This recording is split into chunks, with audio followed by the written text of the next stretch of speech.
Now, when you pull the trigger, when you fire a gun, what are the discharges coming out of the gun? Right? What are the discharges coming out of the gun? We'll discuss about that. See, you can see the bullet coming out. You can see flame. You can see gunpowder coming out. You can see smoke coming out. You have lot of discharges coming out. So we'll be discussing about each and everything. Let's discuss about that. See, what are the discharges coming out? Number 1, flame. Right? Number 2, smoke. Number 3, unburnt gunpowder or partially burnt gunpowder coming out. And the last one happens to be the bullet. If it is rifle firearm, if it is shotgun, you will have lead pellets and the wad coming out, depending on which gun that we use. For our discussion for now, we are taking a rifle gun. So let us discuss the discharges coming out of the rifle. As I told you, what are the discharges coming out? The first one you can remember, that is flame. You can see that is flame coming out, right? Flame is coming out, right? And then you have smoke, right? You have unburnt gunpowder or partially burnt gunpowder coming out. And finally, the projectile, that is bullet. Let us say bullet coming out. So all these things are coming out. What are the effects of these discharges? That is again very, very important. What are the effects of these discharges? See, flame, on coming out of the barrel, on coming out of the muzzle end, on impact with the skin, it causes what is called as burning. It causes burning of the skin. It causes charring of the skin. It not only causes charring, do remember, it also produces singeing of hair. Right? It produces singeing of hair. You have burning, you have charring, you also have singeing of hair. This is due to flame. What about smoke? Talking about smoke, to remember, it produces what is called as blackening of the skin. It produces blackening of the skin, right? This blackening is also called as smudging, right? Blackening or smudging. The smoke comes at a high velocity. It gets deposited on the skin surface. You can see it gets deposited on the skin surface. We call it as blackening. It gets deposited on the skin surface. That is very important. We'll discuss about that. Then we've got gunpowder, that is partially burnt gunpowder or unburnt gunpowder, that comes at a high velocity. It gets embedded in the skin layers. It gets embedded in the skin layers.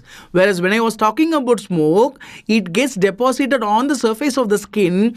But unburnt gunpowder, partially burnt gunpowder, it comes at a high velocity. It gets embedded in the skin layers. We call this as tattooing. Right, we call this as tattooing, which is also called as stippling. We can also call this as peppering. You have lot of synonyms for this. Everything is same. Everything is same. Suppose in case you are not sure, when you are looking at the wound, you are not sure whether it is blackening or tattooing. See, this is the layer of the skin. You can see epidermis and dermis. When you look at this blackening, the blackening will be on the surface of the skin. Whereas this gunpowder, it gets embedded in the skin layers. You can see that. And that is the reason why, if you're not sure, you can see something which is black, you're not sure whether it is blackening or tattooing, what you can do is take a wet cloth, wipe it. If you're wiping it with a wet cloth, had it been blackening, blackening will be removed. But tattooing cannot be removed because it is in the skin layers. That's an easy way to differentiate. Right? So let's go forward. Let us start with, let us again continue with our discussion of discharges. I told you we have unburnt gunpowder, we have got tattooing, stippling or peppering, everything is same. But do remember, this kind of tattooing or peppering or stippling is unlikely that you can see in the palms and soles, because the skin is so thicker, it is unlikely that you will see in the palms and soles. Usually you don't see tattooing in the palms and soles. Coming to the bullet, the most important fellow, the hero of the story, the bullet, right? The bullet coming out, you can see it produces what is called as punctured wounds, right? It produces punctured wound. It punctures the skin, enters inside. It is punctured wound, right? It not only produces punctured wound, it produces two important collars. What are the two important collars? The first collar is called as grease collar. It's called as grease collar. It is otherwise called as dirt collar, because the dirt It is otherwise called as bullet wipe. One of your previous AIMS exam question, bullet wipe. Okay, grease collar, dirt collar, bullet wipe, everything same. And we have one more important collar. We call this as abrasion collar. Right? Abrasion collar. So basically, the bullet produces three effects. What are the three effects? You've got punctured wound, you've got grease collar, you've also got abrasion collar. So we'll discuss about what is the mechanism of this abrasion collar and the grease collar. Let us assume that. Let us discuss about that. Right? So do remember, guys, this is the most important slide in our discussion. Right? The entire discussion, this is again the most important slide. You need to know what are the effects, what are the discharges that is coming out, and what are the effects produced by the discharges. And do remember, it is advisable that you remember in the same sequence. First one is flame, second one is smoke, third one is gunpowder, and the last one to reach is bullet. Right? So you need to remember the same sequence. There is a reason behind it. We'll discuss about that. Right? Now you see, I told you we have got abrasion collar, grease collar. Let us assume this is the barrel of the gun. Right? We will be adding some grease or lubricant material in the surface, in the internal surface of the barrel for lubrication purpose. Lubrication purpose. Right? Now, assuming that this bullet coming out of the barrel, when the bullet is coming out of this barrel, the grease which is present in the inner surface of the barrel can also be seen on the surface of the bullet. Yes or no? Yes. Right? Now, this bullet is going to enter into the skin. Let us assume this is the skin. Right? This is the skin.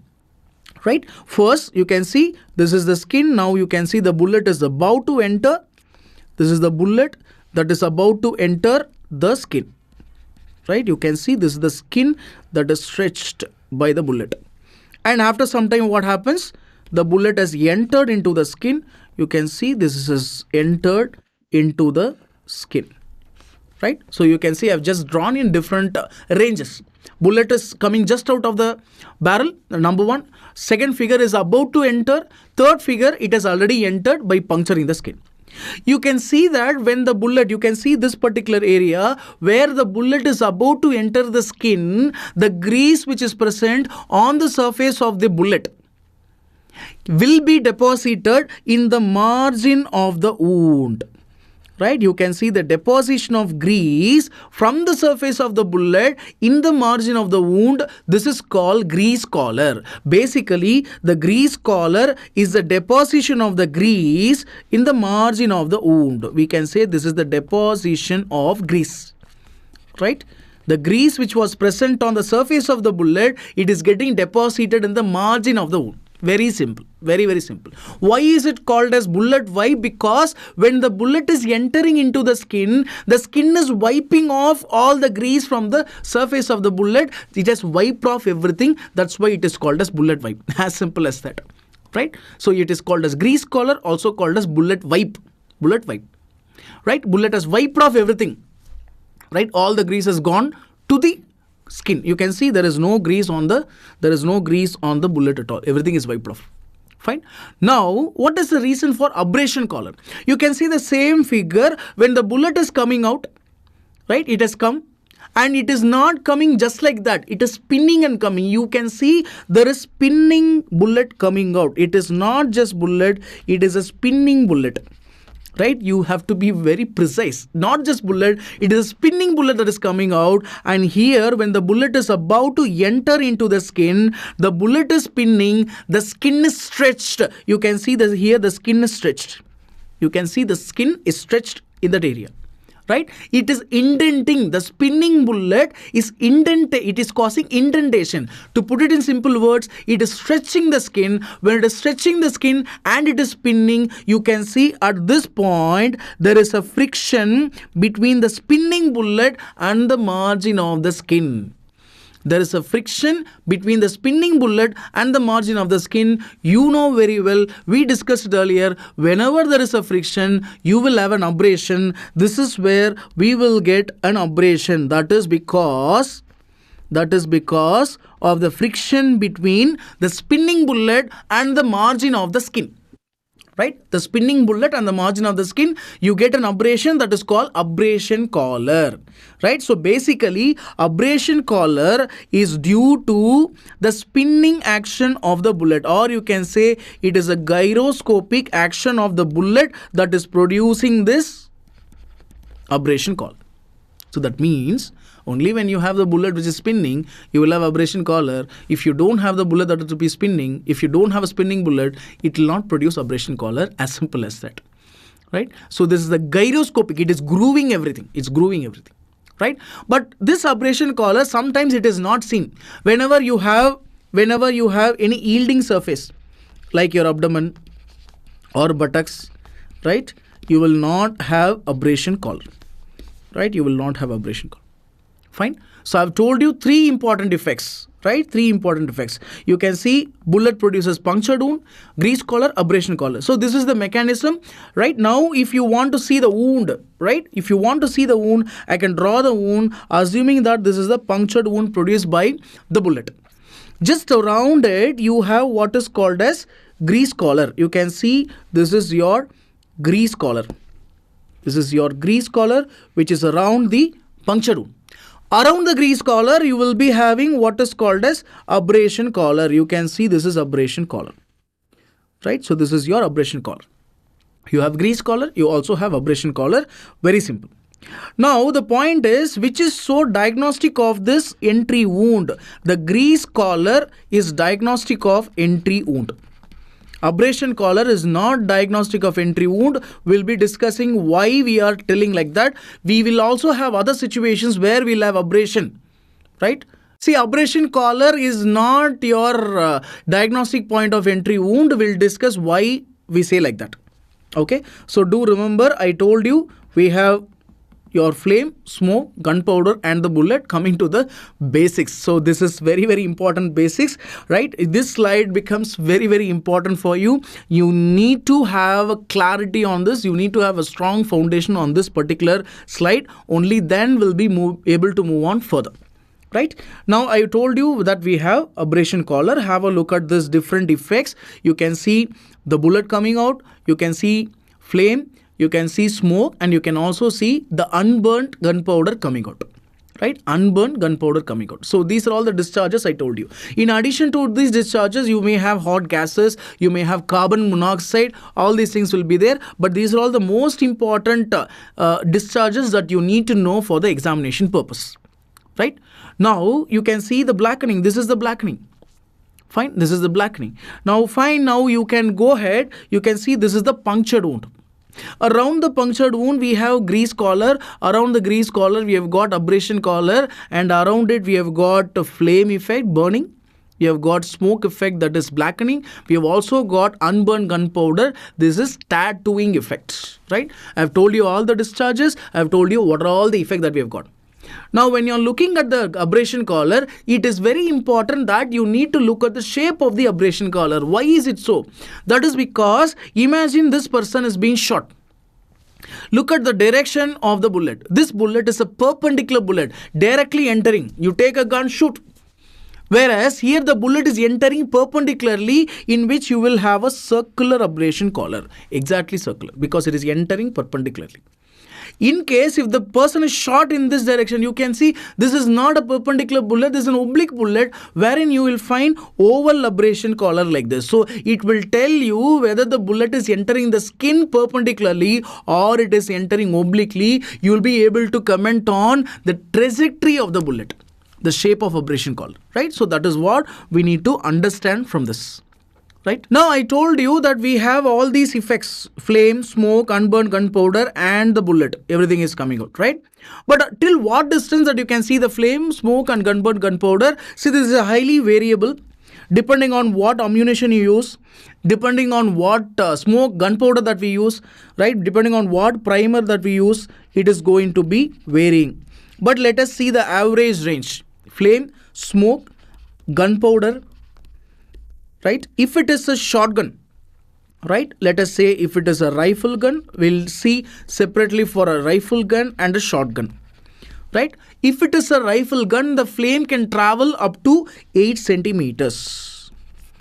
right? The smoke can travel up to 15 centimeters. Unburned gunpowder can travel up to 60 to 90 centimeters. Whereas if it is shotgun, the smoke flame itself can travel up to 15 centimeters. The smoke can travel up to 30 centimeters, whereas the unburned gunpowder can travel up to 60 to 90 centimeters. Right, rifle gun and a shotgun. Suppose if you use a small handheld rifle, just like your revolver and pistol, the gunpowder cannot travel up to 60 meters, 60 centimeters also. See, all these are centimeters. It cannot travel. If it is for a rifle or pistol, it cannot travel for 60 centimeters also. Maybe you can say 50 centimeters. If it for revolver or pistol, the gunpowder can travel up to a maximum 50 centimeters. That's all. Right? Fine. So this is about the average range, and it is highly variable depending on what kind of dart gun you use, depending on whether you use choking or not, depending on whether you use silencers or not, depending on which gunpowder that we use. Right? There are so many factors which influence on this. So let us talk about finding out the range of a rifle gun. Let's talk first with the rifle gun. We are entering into wound ballistics, right? We are going to talk about the range determination from the wound. We are going to learn about wound ballistics, right? First, let's start about the rifle gun. Then we'll be moving on for the shotgun, right? So let's start with the rifle gun. You need to know what are the different ranges that we have got, right?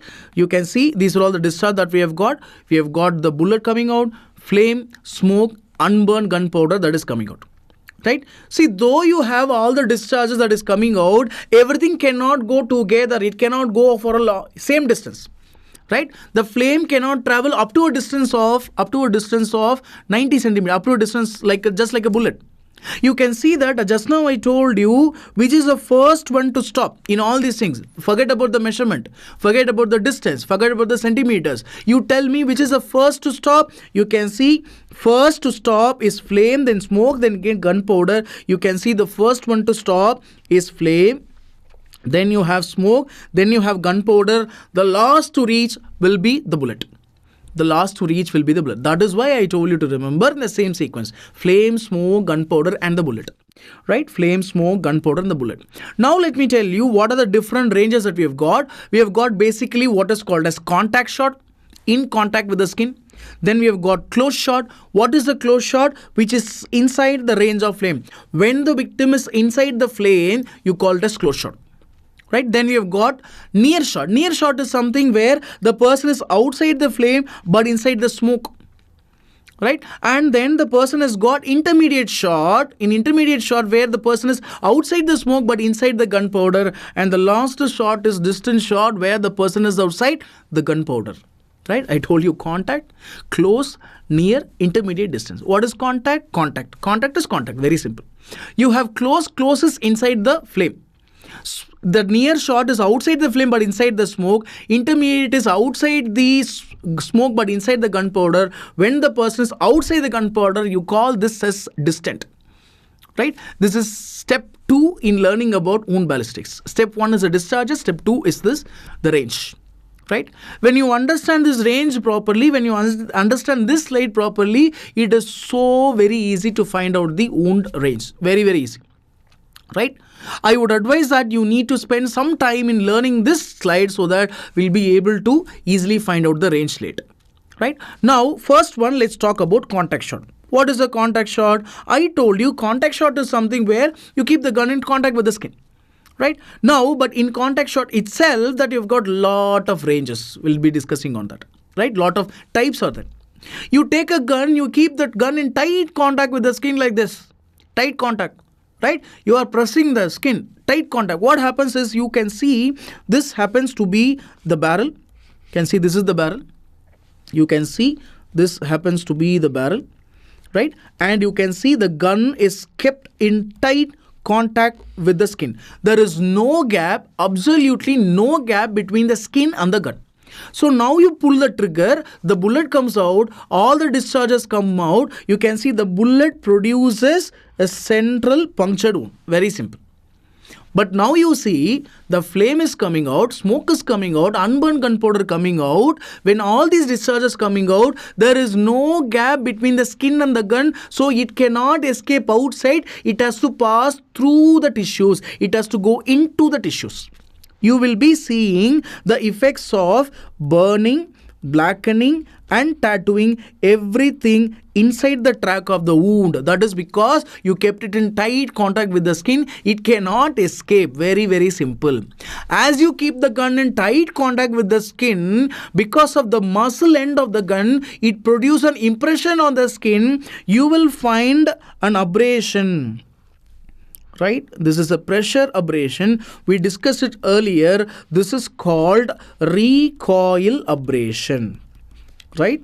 Recoil abrasion, you can also call it as muscle impression. Right? Because the skin is in tight contact with the skin. Tight contact. Right? So it cannot, the effects cannot escape. It has to go inside. It has to go inside. Now let us discuss about another variation where this is the same gun. You can see this is the barrel of the gun. This is the same gun. Fine. And now you see there is a small gap between the skin and the gun. Very small gap. That's how I magnified. That's why you are able to see so much of gap. But in reality, there will be a small gap. You can call this as loose contact. You can call this as loose contact. There's a small gap. What happens is you pull the trigger, the bullet comes out, bullet enters faster, it punctures the wound, it enters inside, right? The gunpowder also enters inside. But what is escaping? You can see the smoke, sometimes the flame escapes through the small gap. It escapes through the small gap, it gets deposited in the adjacent skin, right? You can see the blackening in the adjacent skin. You can see that this is the wound produced by the bullet, right? You can see the bullet, right? Around the bullet, you are able to see, right? Blackish deposition, right? So this is called as, this is due to the smoke escaping outside through the small gap. This is called as corona, right? So this is called as corona. When it is loose contact, you're talking about loose contact.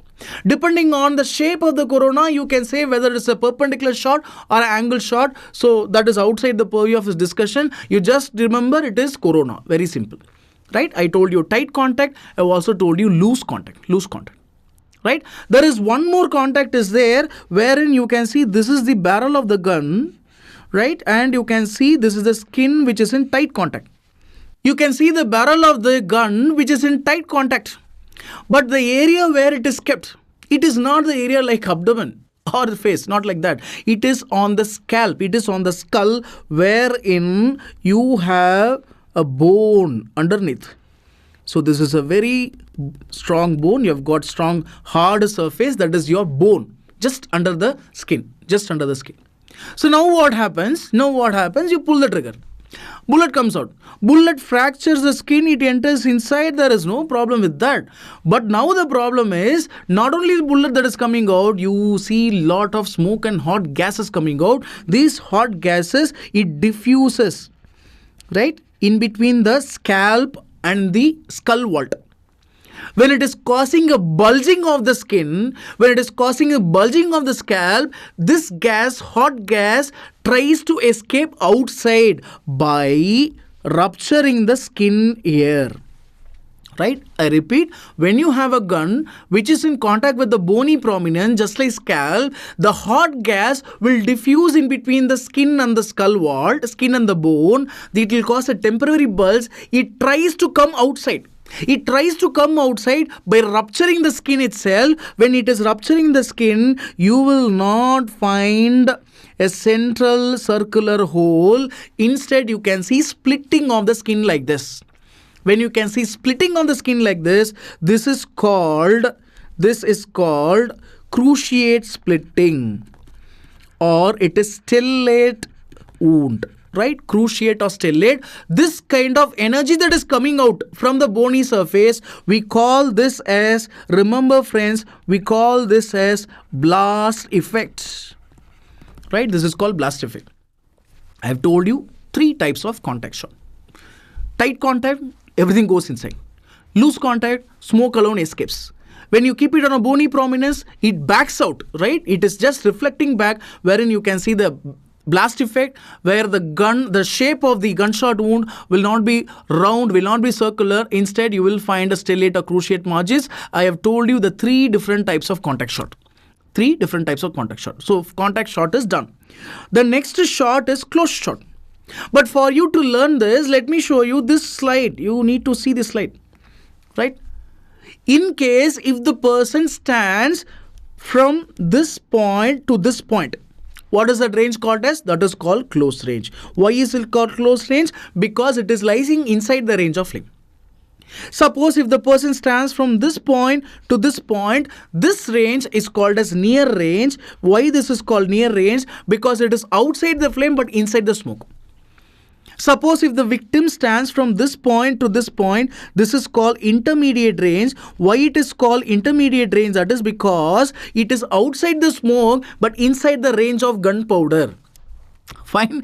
When the victim stands outside this range, you call it as distant because it is outside the gunpowder. As simple as that.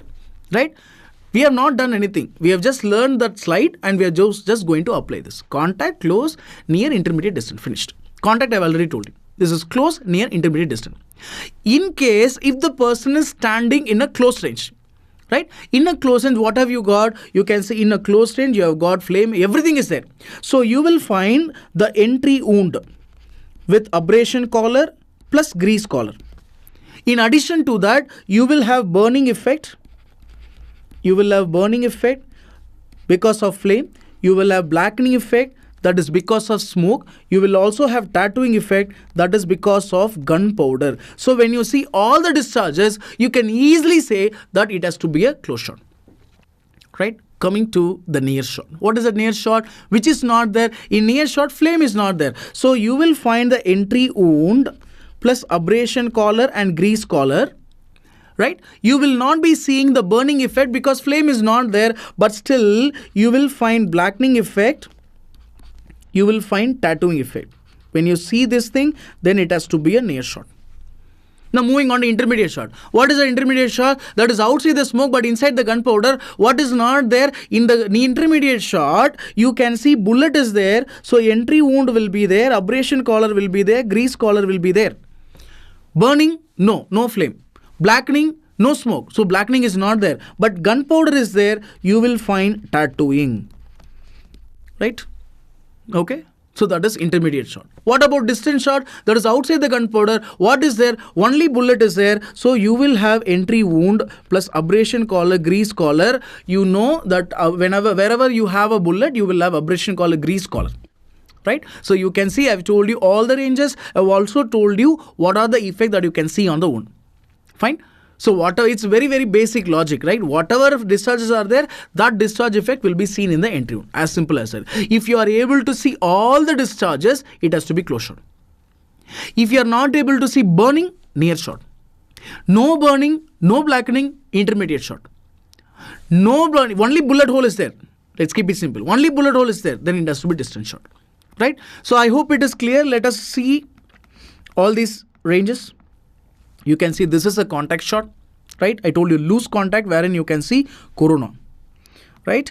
This is your blast effect. I told you wherever you have a bony prominence, you can see there is the energy, the gas, it bulges the skin, it ruptures outside, coming out to produce a wound like this. I told you this is cruciate or stellate appearance. Contact shot on a bony prominence, you can see that it is a bony prominence. Very, very simple, right? Now this is another shot. You can see entry hole is there, blackening is there, tattooing is there, some amount of charring is also there. So when all these discharges are there, you can say that is close shot. You can see this shot. Here you can see gunshot wound is there. You can also see your tattooing. Right? This is entry wound is there and tattooing is there. Obviously it has to be intermediate shot. When nothing is there, only bullet hole is there, you can easily say that it has to be a distant shot. As simple as that. Right?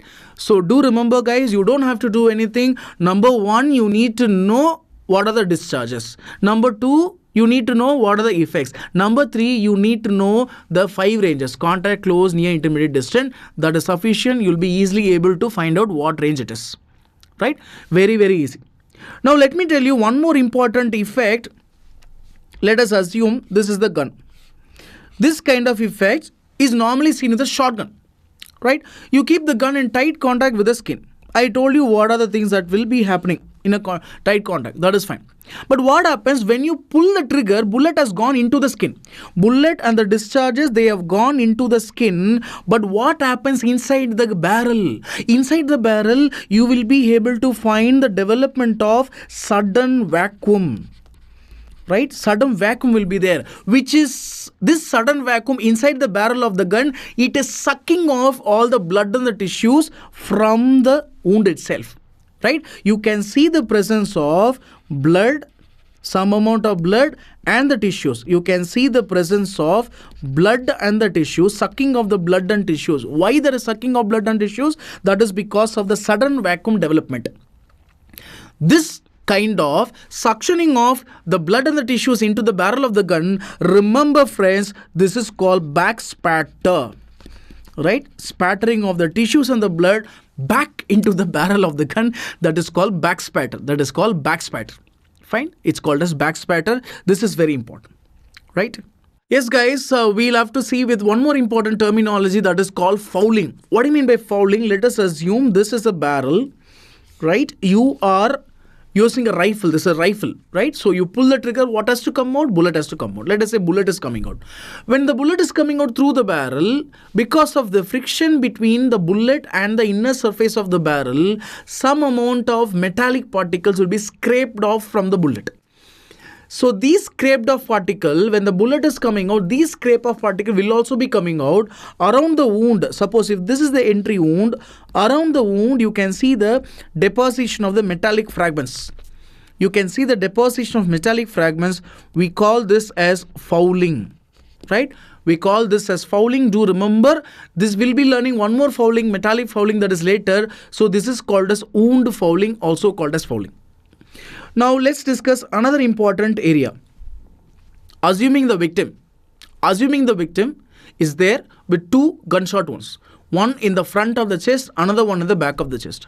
The police wants to know that whether the person was shot from front to back or back to front. In other words, you want to know whether which is entry and which is exit. Right? Which is entry, which is exit. You can easily find out, right? There should not be any confusion here. You can easily find out which is entry and which is exit. Right? Which is exit and which is entry. What are the characters of entry wound and exit wound? Right? You don't need to have anything. You just need only one thing. That is your common sense. Right? So if you have common sense, then you can easily understand the mechanism of what is the feature of entry and what is the feature of exit. Suppose you have a gun. You shoot. When you are shooting here, entry will be inverted, exit will be inverted. You have a gun here. So along with the bullet, flame is there, smoke is there, gunpowder is there. You can see the burning, blackening, tattooing in the entry wound, not the exit wound. Bullet is entering in this side. So you'll have grease collar, abrasion collar in the entry, not in the exit. Right? So it's very simple. Now you can see that margins will be inverted in entry. Right? And you look at the shape of the size of the wound, the size of the entry is normally smaller than the exit. Right? Because what happens is normally, see, entry wound will be smaller, exit will be larger. There is one exception that you have to know, that is contact shot. If it is contact shot and it has got cruciate or stellate margin, the entry can also be larger than the exit. That is one exception. Otherwise, it is usually smaller. I told you we will be having abrasion collar, grease collar, and we will also be having the presence of flame effect, smoke effect, and gunpowder effect. Everything will be seen in the entry. Right? Sometimes you have cherry red discoloration of the skin can also be there. That is due to carbon monoxide. Right? Now look at the exit. Very simple, everted margins. Right? It is coming out, so it like everted margins. When the bullet is coming out, it is not the bullet alone that is coming out. You will also have the tissue protrusion. You will also blood that is spattering coming out. Okay, so all these things will be seen with exit. You can easily find out which is entry and which is exit. Right? Should not be any difficulty. You can see this, I told you already, this is an entry wound, that is distant shot, we saw that earlier. So this is your exit. Fine. Now you can see that this is another exit wound. Fine. Now let us see one more important phenomenon. Suppose the person is there without any support in the back, you shoot, the bullet goes inside, it comes out, there is no difficulty. Right? It's everything as we have discussed earlier. But now imagine the person is standing on a solid platform, solid support. You can see the person is leaning on a solid support, right? Now if you pull the trigger, you take a gun and you pull the trigger, the bullet goes inside and it comes outside. Now the point is, the entry wound is as normal as like we discussed earlier, right? Entry wound will be same. There is no difficulty, there is no difference at all. But when the bullet is exiting, now the bullet cannot come out so easily because there is one solid support is there. This fellow is leaning on a wall. When this fellow is leaning on a wall, there is a solid support. The bullet cannot come out so easily. The bullet will try to come out. There is a resistance. When there is a resistance, what happens? The bullet tries to come out. It is spinning there itself. There is a skin crushing between the spinning bullet and the wall. Right?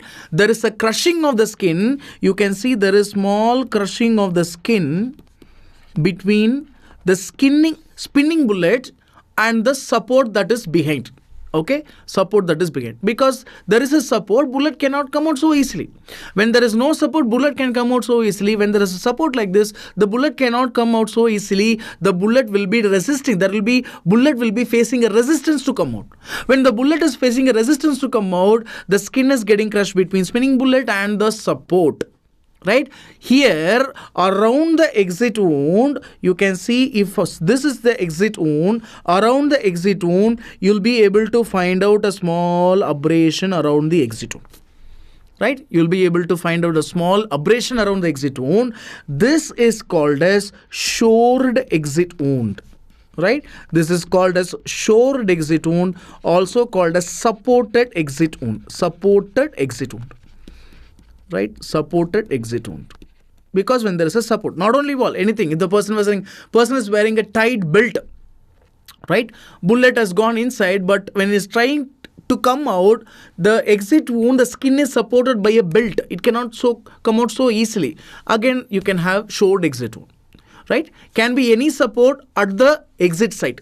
It can be any support at the exit site. We'll be able to find out shored exit wound, otherwise called as supported exit wound. We need to keep this in mind while we are interpreting the exit wound. Fine? Right. Now, there is one more important discussion that we need to have. Let us say skull. Right? The person has got skull, entry and exit. Right? You take a gun, you shoot. Entry is there, exit is there. Right? From the scalp, you can easily find out. But what if you have a skull alone? How would you find out which is entry and which is exit from the appearance of the bone in the skull? Right? How will you find out? So now let us have a discussion of how to find out entry in a skull and exit wound in a skull. Right? For that, you need to remember, see, the skull has got two important tables. Right? You can see this is your outer table. And do remember, this is your inner table. Right? You can see this is your inner table. The skull has got two tables, outer table and inner table. Right? You can see that. In this skull, what we have to look for is, see, we want to find out whether the wound is clean, punched in wound, or whether it has got beveling. We want to find out that. What do you mean by beveling? Beveling is nothing but chipping of the small bone. Small chipping of the bone will be there in the table. We are going to find out that. Now, when do you get this beveling? Beveling is seen in any table which has got no support. That means beveling is seen in unsupported table of the skull. Right? Beveling is seen whenever you have unsupported table of the skull. Right? I told you skull has got two tables, outer table, inner table. Now let us see, this is the bullet. You are shooting. The bullet travels. First, it breaks away the outer table. Then it fractures the inner table. It has gone inside. It has to come out. It is fracturing the inner table. And then it is fracturing the outer table. It is coming out. This is a sequence. Outer table, inner table, outer table. Now the point is, in which table that you will be seeing the beveling and which table we will see the clean punched wound. See, any table which has got no support, I told you, any table which is unsupported will show beveling. Now see, for example, if this If this bullet is entering the outer table first, you can see it is fracturing the outer table. Outer table has got a support of inner table. You will not see beveling. Instead, you will see a clean punched wound. Now it is fracturing the inner table. Now you can see that the inner table does not have any support. You can see beveling. Fine. Now again the bullet goes inside. When the bullet is going inside, it has to come out. When it is coming out, first it is fracturing the inner table. Inner table has got a support of outer table. It does not show beveling. Clean punched wound will be there. Now it is fracturing the outer table. Outer table does not have any support. You can see the presence of beveling. Right? Now you can easily see that whenever the table is unsupported, it will show beveling. Right? You can see this is the entry wound. In the entry wound, the inner table got bevel. In exit wound, the outer table got bevel. Right? You can see that very easily. This is the concept that you need to understand. You can see that this is your entry and this is your exit. We are looking at the scalp. Now look at the same injury inside. You can see this is a clean punched wound. There is no beveling. What you are seeing is outer table. Right? But here again you are seeing the outer table wherein you are able to see beveling. That means this one is entry and this one is exit. Right? This one is entry and this one is exit. When the outer table shows beveling, obviously it is exit. Right? Here outer table does not show beveling, but when you see inside, inner table must be beveled. Inner table must be beveled. Here we are not able to see the inner table. Right? But this is the concept that I told you to understand. Do remember, there is one more easy way to remember. You can remember like this: entry wound. Right? You can remember entry wound. Right? And exit wound. Entry means bullet going inside. So that is the reason why inner table shows beveling. Right? You will find inner table beveling because entry means going inside.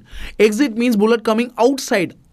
So it has to be outer table beveling. That is the easiest way that you can remember. You can remember this and you can retain this, answer the MCQ very easily.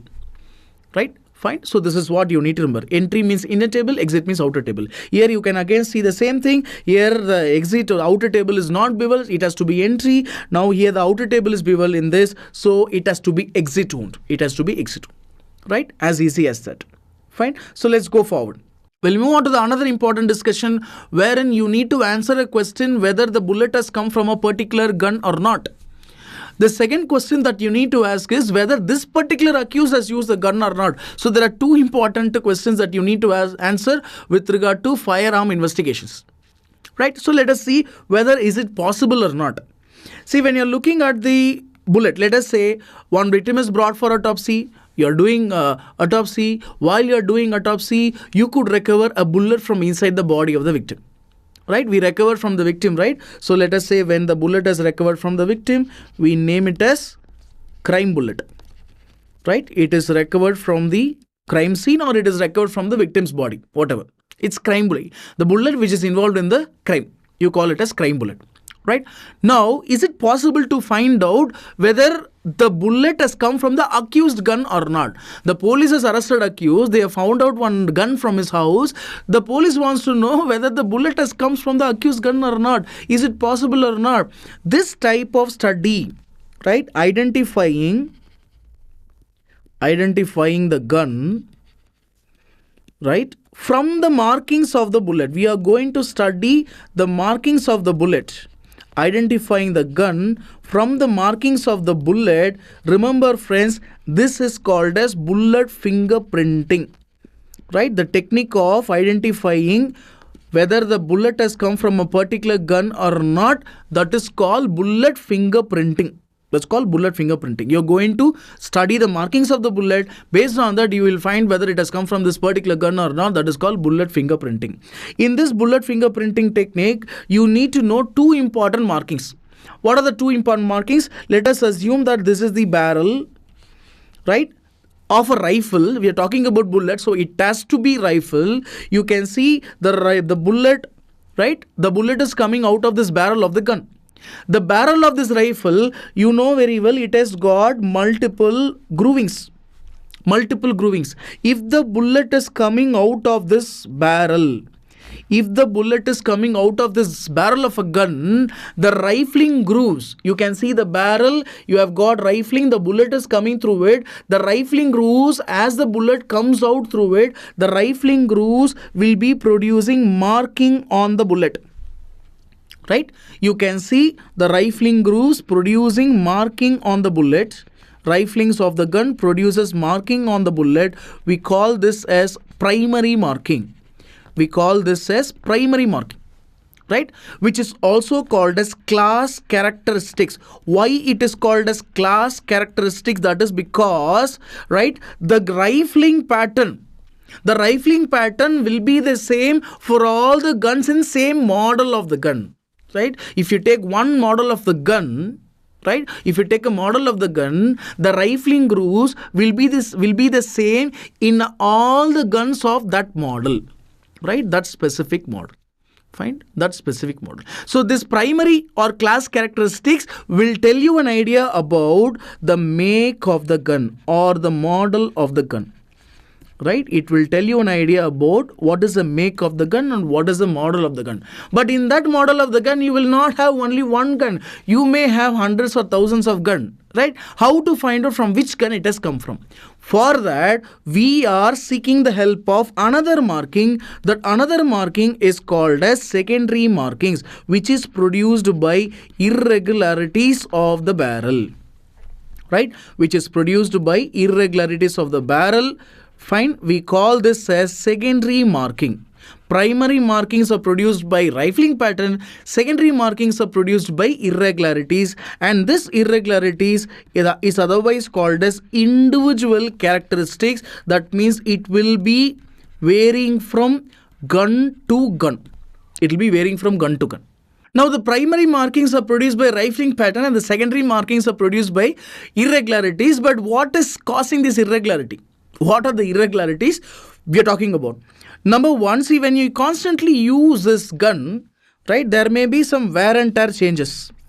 These wear and tear changes will be different for each gun to gun, right? You can't use all the guns in the same way, right? Some guns might have been used many times, some guns might not have used, right? So due to constant wear and tear, you can have some irregularities. That is one reason. Second reason is there may be some manufacturing defect in that particular gun that may cause irregularity. Or there may be something else called metallic fouling. What do you mean by metallic fouling? When you fire a bullet through the barrel, because of the heat that is generated during firing, the lead will get molten. Lead will melt, and you can see the lead getting deposited sometimes inside the barrel of the gun itself. Right? They are called as metallic fouling. They are called as metallic fouling. Whenever the bullet is coming through this kind of barrel, these metallic fouling or the deposits or the projections, it will produce additional marking on the bullet. It will produce additional marking on the bullet that will be individual to each gun. Right? I told you irregularities are individual to each gun. What are the reasons? It may be constant wear and tear. It may be due to manufacturing defect. It may also be due to metallic fouling.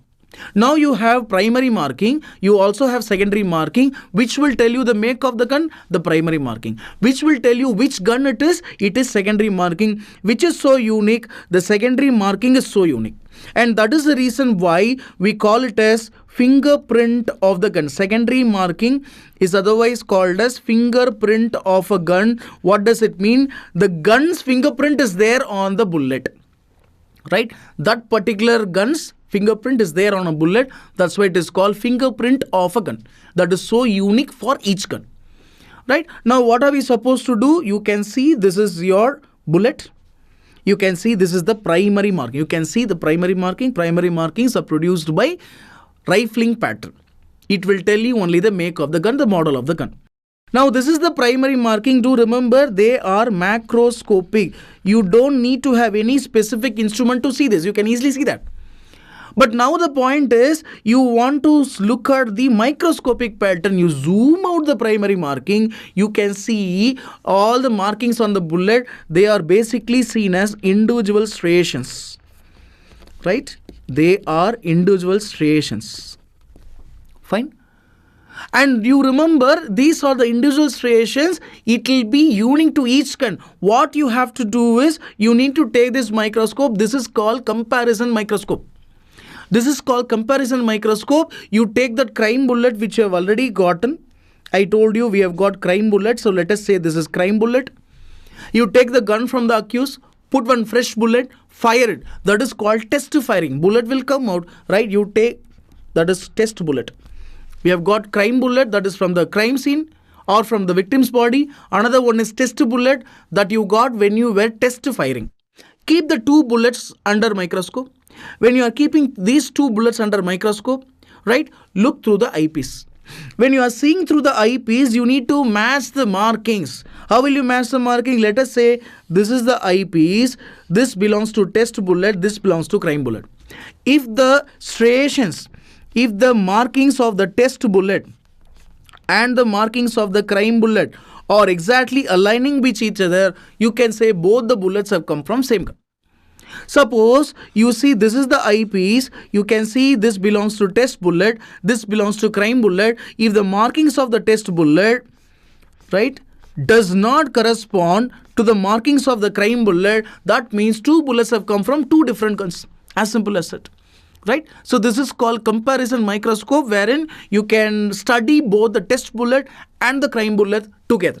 When you are seeing through the microscope, you are not seeing only the secondary marking. It is not computed that you auto delete all the primary marking. When you are seeing through the microscope, all the marking that is available in the bullet will be visible.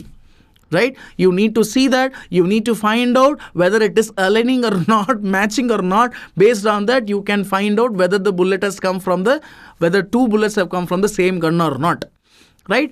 Now, the point is, when you're handling the bullet, you need to be very specific that you do not use tooth forceps. Right? You can use rubber tip forceps, or you can use your gloved hands to handle the bullet.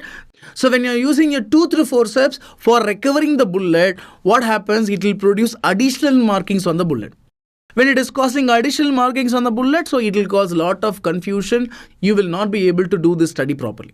So do remember bullet fingerprinting. I told you that it is a technique of finding out. I told you primary marking. I told you secondary marking.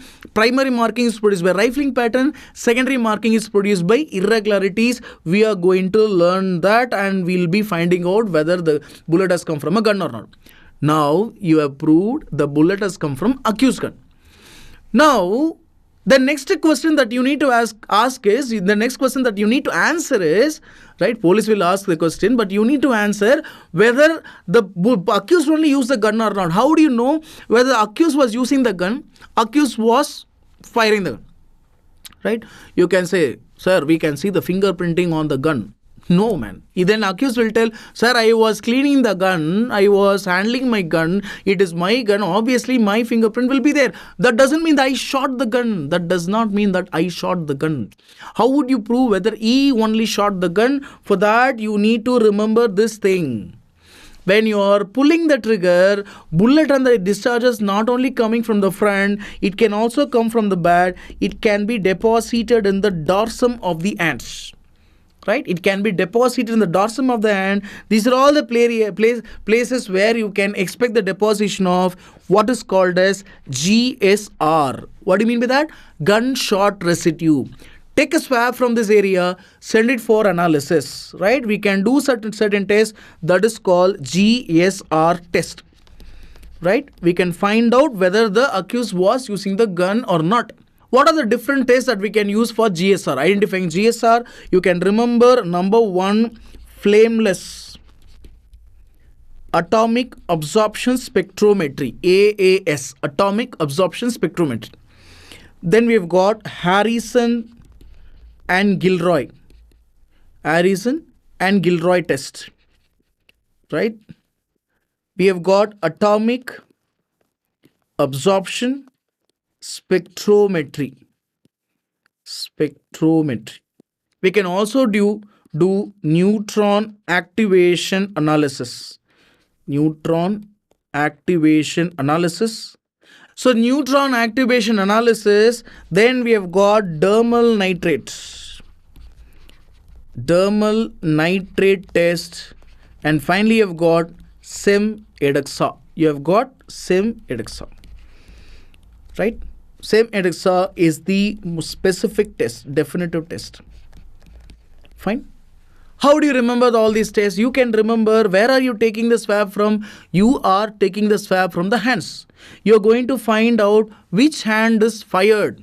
Which hand is fired, right? You can remember firing hands.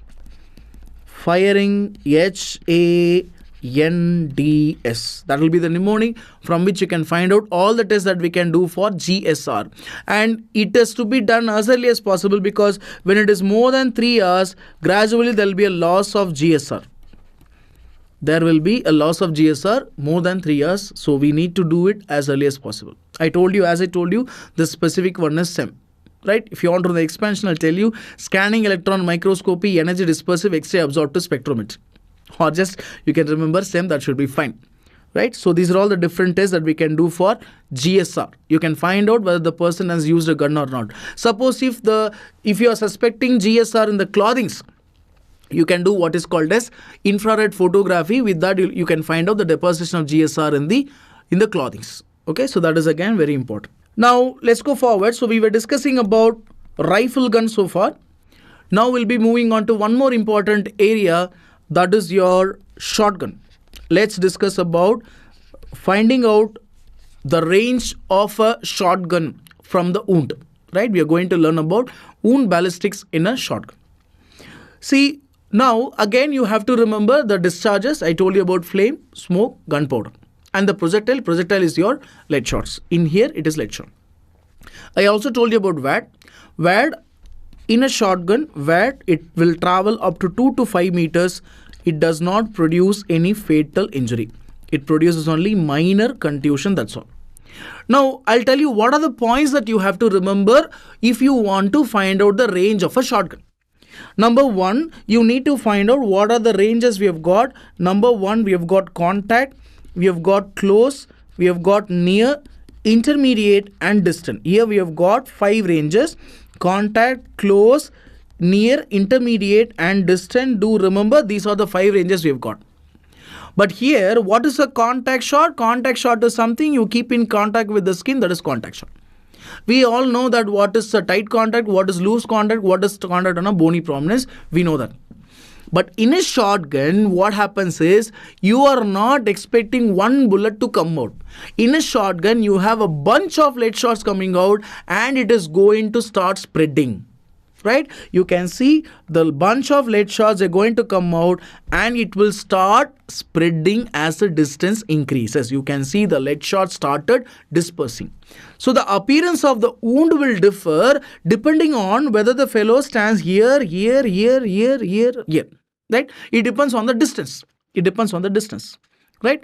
So for that, you remember I told you 5 ranges, right?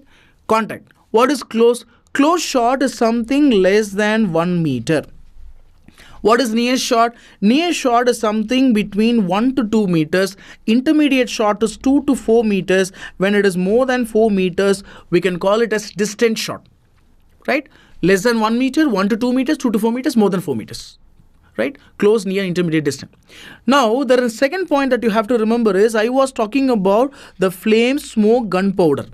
Right? The flame in a shotgun can travel up to 15 centimeter.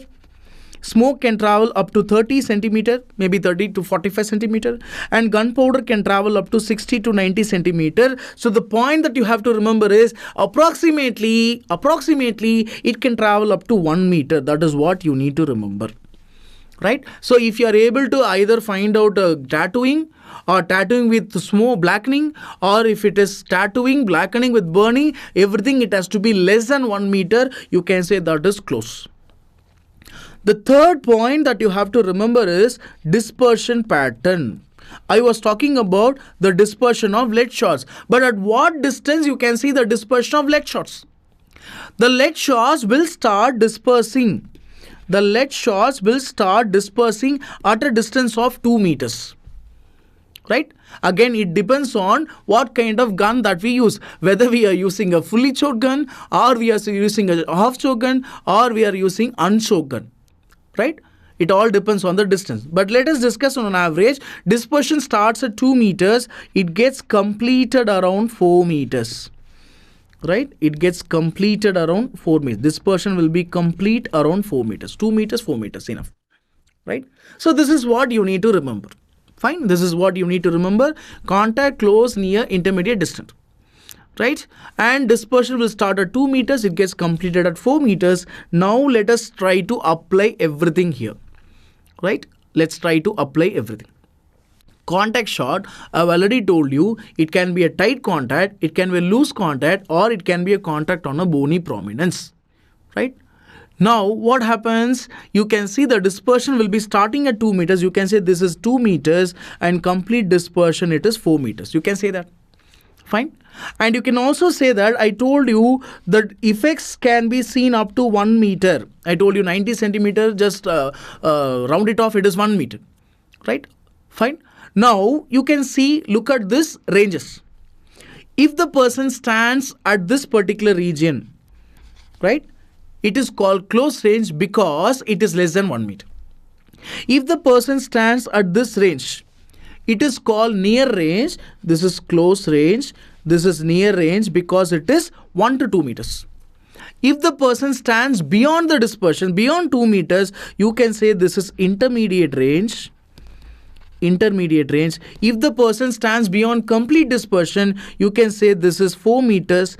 It is, you can say it is distant range. Distant range because it is beyond 4 meters, beyond complete dispersion. Alright, we have not done anything. We have just read about the points here and we are going to try to apply it here. As simple as that. Now look at the appearance of the wound. Let us look at the appearance of the wound. You can see that this is the appearance of the wound. Right?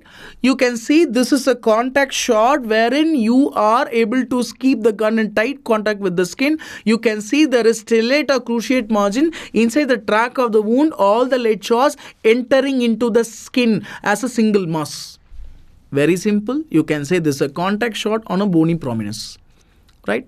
The second thing is you can see all the lead shots entering into the skin as a single mass. Around that single mass, you can see burning effect, blackening effect, tatting effect. So it has to be less than 1 meter. It is close shot. It is close shot. Right? It is close shot.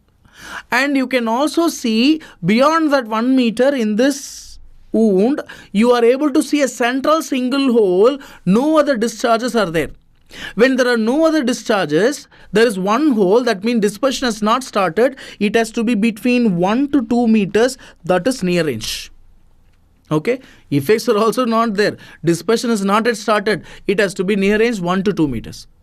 You can see here, you can see independent pellet holes coming out. When you are able to see independent pellet holes coming out, that means dispersion has started. When the dispersion has started, you can say it should be more than 2 meters. It is intermediate range. Right? When it is more than 2 meters, it can be 20 meters also. Right? But here you can't say like that because it is not a complete dispersion. It is incomplete. Not just now the dispersion has started. When the dispersion has started, right, when the dispersion has started, it has to be more than 2 meters. It is intermediate range. This is not a complete dispersion. Right? Here the dispersion has started.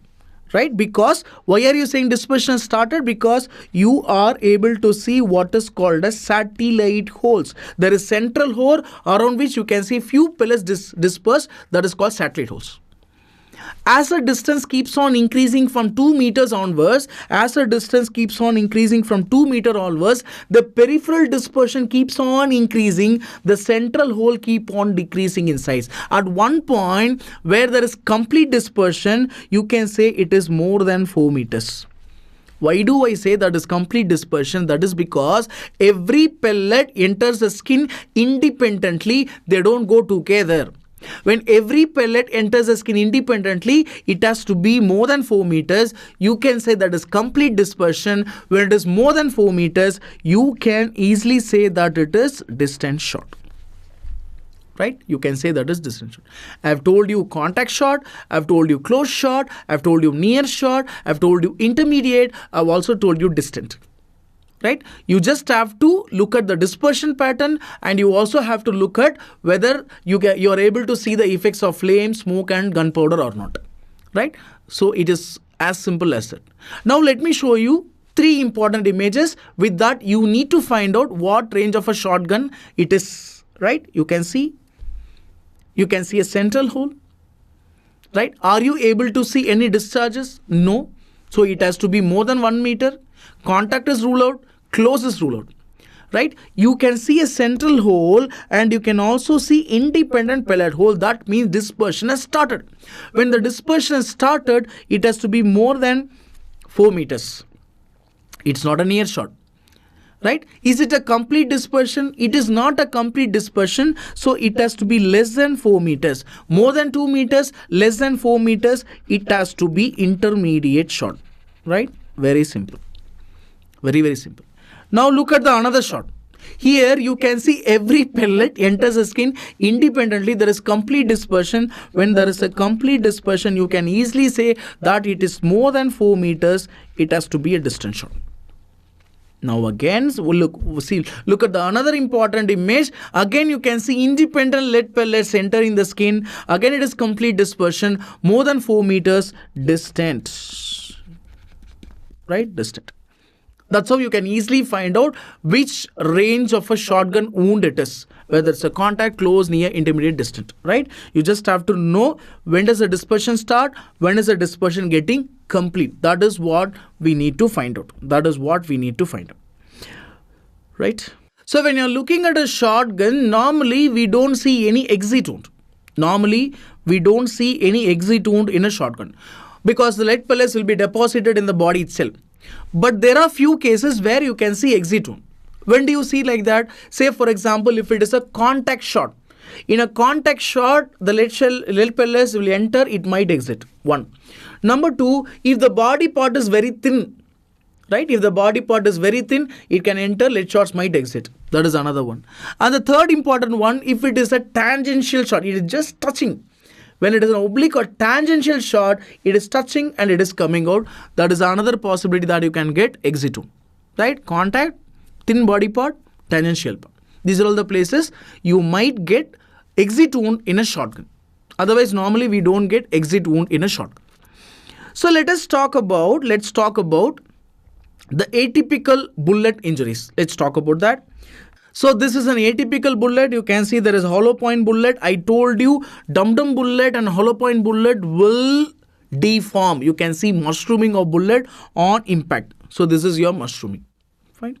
You can see this is again hollow point, right? This is tracer bullet. You can trace the direction of the bullet. That's called tracer bullet, right? All these bullets we have already discussed. Now let's talk about atypical bullet. What are atypical bullets that we have got? Number 1, it is called as tandem bullet, right? Tandem cartridge is the one that we discussed earlier, wherein you will have 2 bullets back to back inside the same cartridge itself. This is called tandem bullet. What happens if you are using old gun, unused gun for a long time? It might be rusted in the barrel, right? When you pull the trigger first time, nothing is coming out. Again, you pull the trigger, the second bullet pushes the first bullet, you can see 2 bullets back to back coming out. That is called tandem bullet. 2 bullets coming out. So that is called tandem bullet, which is also called as piggyback bullet, right? You all must have known piggyback game, right? Likewise here, 1 bullet is sitting on another bullet and 2 bullets that is coming out, we can call it as piggyback bullet. Right? 2 bullets coming out. In one of your exam, they ask very easy question. How many bullets coming out in a tandem bullet? You need to know one is 2 bullets coming out. Right?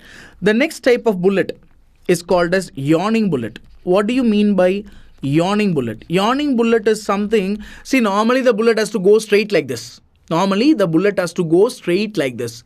But if the bullet goes in irregular fashion, right? It's called yawning bullet. Right, the bullet travels in irregular path. Bullet travels in irregular path. Irregular path. We call this as yawning bullet. Right, normally yawning bullet will be going something like this, sideways. It's called yawning. Right. The third important bullet is called tumbling. What do you mean by tumbling? Tumbling bullet is something that will rotate. You can ask me, sir, all the bullets they rotate. Not like that. All the bullets spin. This is spinning. Rotation is something that goes along, rotation along long axis. It will tumble like that. Right? The bullet which rotates. Bullet which rotates. We call this as tumbling bullet. Tumbling. It may cause atypical entry wound. That is the most important point. Depending on which direction it is impacted on the skin, it can cause atypical entry wound. That's called tumbling. We have one more important bullet, that is called ricochet bullet. What do you mean by ricochet bullet? Any bullet that gets deflected. Any deflected bullet from intermediate objects. Deflected bullet from intermediate object, we call this as ricochet bullet. I can show you that. See, this bullet is tracer. You can trace the path, right? So this is basically, it's tumbling bullet. It tumbles, right? This is yawning bullet. You can see it goes in irregular fashion. That's called yawning. You can see that this person is shooting, right? It's a perpendicular bullet. You look at the axis, it is exactly straight. You have a object, right? It breaks, it goes inside, or it will hit and it might rebound. Anything. What if the bullet is shot in this oblique impact? If there is oblique impact, what happens is the bullet gets deflected to some other direction, right? If this happens to be the victim, the deflected bullet hits the person. Fine. Look at the angle. This angle is called as ricocheting angle. So that is important. Right, this angle is called as ricocheting angle. It has to be 10 to 30 degree. Only then you will have the bullet deflecting. Right, we call this as ricocheting angle. If it is going straight like this, 90 degree, it will not ricochet. Now the bullet is hitting the victim. The point is, after the bullet hitting the intermediate object, it does not spin after that. I told you earlier, only when you have spinning, you will have one important effect. If you don't have that spinning, you don't have that effect on the entry wound. What is the effect? Right. What is the effect? See, that is nothing but your abrasion collar. I told you abrasion collar is due to gyroscopic effects of the bullet. If the bullet is spinning, you will have abrasion collar. If the bullet is not spinning, you will not have abrasion collar. Not only that, you will not be having the effects of flame, smoke, gunpowder, because everything got deposited here itself. You will not see that in the wound produced by the ricochet bullet. Not only that, bullet might tumble after that. After hitting the intermediate surface, it might tumble. So you might be having atypical wound. You might be having keyhole wound. Right? So you can have atypical entry wound produced by this kind of ricochet bullet. Ricochet bullet. Fine. So remember, this is ricochet bullet. I told you that is nothing but your deflected bullet. Deflected bullet. The next important bullet is called, you can see this is your tandem bullet. I told you two bullets coming out. Right? First bullet got stuck and second bullet pushes the first bullet. Two bullets coming out. That is called tandem bullet. The next important phenomenon is called Kennedy phenomenon. What do you mean by Kennedy phenomenon? It was originally demonstrated in John F. Kennedy's assassination. They noted that in John F. Kennedy's assassination, that's why it is called Kennedy phenomenon. When you have a gunshot wound, right? You have got a victim with gunshot wound. The doctor is treating the person, right? Doctor is treating the wound, right? You can say he is doing surgery, or he might be doing any exploration. You can say iatrogenic alteration. When the doctor is treating the wound, the doctor is exploring the wound, the doctor is doing surgically treatment for the wound, what happens is the appearance of the wound will get altered. Right? The appearance of the wound gets altered. After this alteration of the wound, appearance of the gunshot wound is altered. Right? After this is altered totally, will you be able to find out whether it is contact, close, near or distant accurately? Not possible. You will find it very difficult because everything is altered. Will you be able to find out whether it is entry or exit accurately? Not possible because everything is altered.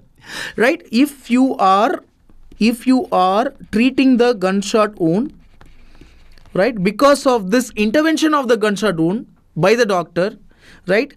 When the determination of the range becomes so difficult, you call this as Kennedy phenomenon. What is that? It is the iatrogenic alteration of the entry wound. It is the iatrogenic alteration of the entry wound, alteration of the gunshot wound, resulting in difficulty in the range determination. You call this kind of phenomena as Kennedy phenomenon, right? Because it was first noted in John F. Kennedy's assassination, right? What do you mean by Royalissimo phenomenon? Right, Royalissimo phenomenon. Royalissimo phenomenon is very simple. It was noted in the Royalissimo region, right, in the late 1990s, when Naxalites activity were so common in that region. What happened is they will stab a person with a knife. Then after the stabbing, they will take a bullet. They will insert into the stab injury, right? It is basically inserting. It is basically you are inserting a bullet into the stab injury. Why do you want to do that? Right? Why did they want to do that? They want to confuse the investigating officer. They wanted to confuse the investigating officer. They stabbed the person. They took a bullet, inserted into the stab injury of the person. But it is so logical that when you examine the wound itself, you will be able to find out whether it is a stab injury produced by a knife or it is a punctured wound produced by a bullet, right? You can easily find out from the effects.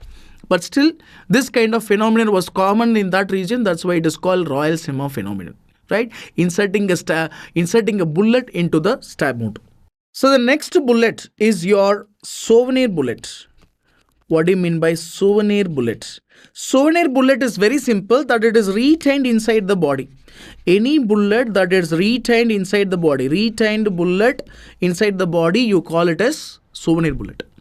Suppose somebody was shot, right? The bullet got lodged in the cervical region. It is so close to the C1, C2, where if you are removing the bullet, right, either by doing surgery or something or any treatment, when you are removing the bullet, there is a high chance that there can be destabilization of the cervical vertebra. It may be fatal to the person also. It may be life endangering for the patient, right? So you don't do anything, just leave it as it is. What happens? Sometimes what happens, these kind of bullet, right? Sometimes these kind of bullet, it will be developing a fibrosis around it. The body will be forming a fibrosis around the bullet. It is retained as it is without causing any harm, right? If the bullet is retained inside the body itself, you call it as souvenir bullet. You can also call it a sleeping bullet. It sleeps inside the body. But there is one problem. What is the bullet made up of? The bullet is made up of lead. So this lead from the bullet may be dissipating into the body fluids. Chronically, remotely, it may cause plumbism. What is plumbism? Plumbism is chronic lead poisoning, right? Chronic lead poisoning. So this retained bullet may cause one of the remote complications of this retained bullet or souvenir bullet is chronic lead poisoning, that is plumbism, right? So we were discussing about the atypical effects in a bullet. Now we'll be discussing about atypical effects in a shotgun. Let's talk about atypical effects in a shotgun. When you are having this atypical effects in a shotgun, sometimes it may be causing difficulty in range determination, right? It may be causing difficulty in range determination for a shotgun. That's why it is important. So we'll discuss about what are the effects. We'll discuss about what are the effects which are atypical, and here we'll be discussing about two important effects. What are they? Let us say this is the barrel of the shotgun. Right? This is the barrel of the shotgun. You pull the trigger, all the lead shots coming out. And all the lead shots, as the distance increases, they start dispersing like this.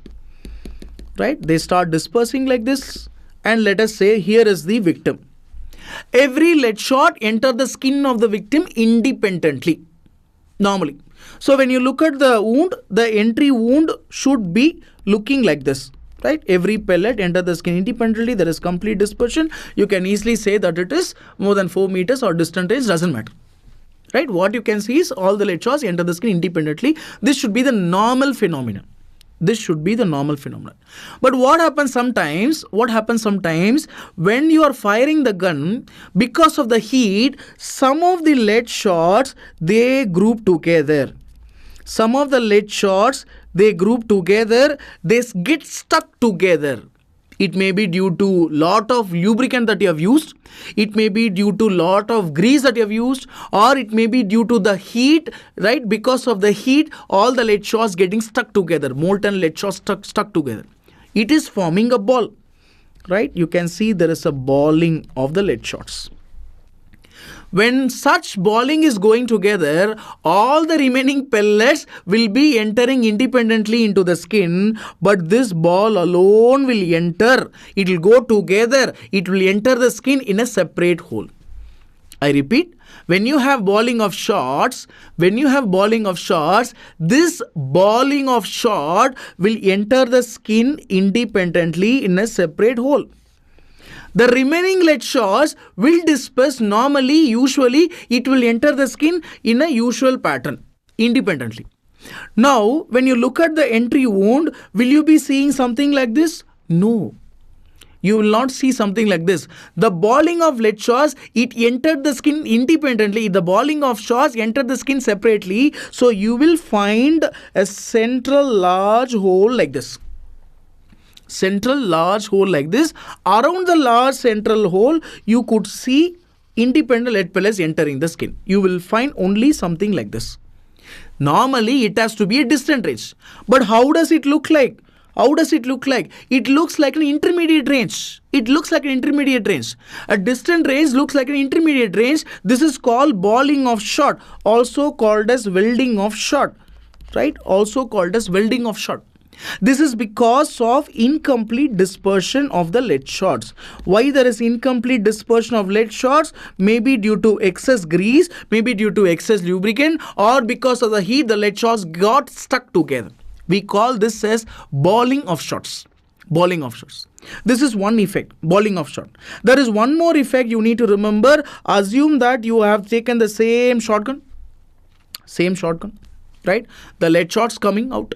Let us assume the person is standing in this range itself.